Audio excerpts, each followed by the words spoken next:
Hi guys! Problema po ba today ang iyong ulam? So tayo magluto ng nilagang baboy. So ito low budget lang, 'di ba? Sa halagang 124 pesos mo, 'di ba? Makakapagluto ka na ng masarap na nilagang baboy.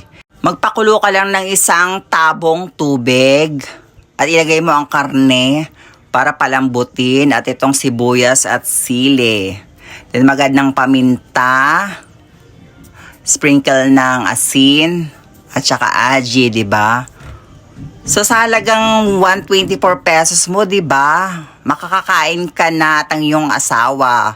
So para maliwanag, isa-isain ko ha. Pork, 1 quart, 90 pesos. Celery, 10 pesos. Pechay, 10 pesos. Sibuyas, 5 pesos. Paminta, 2.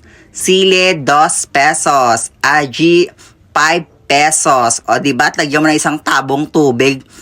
Ewan ko lang, diba, mag-anli sabaw ka talaga. O diba? Pwede pa nga kung may anak mo, diba, kung gusto lang sabaw-sabaw, dahil nga medyo marami nga.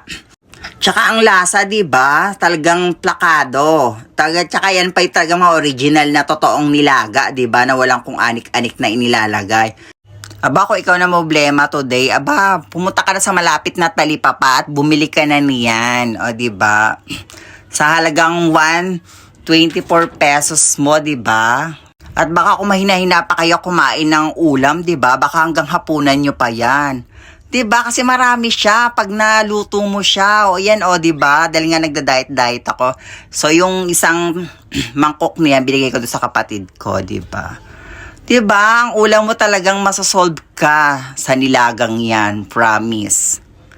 Mag-comment ka kung hindi ka nasarapan. O, diba? Nasa sayo yan. Charing. Eme lang, char.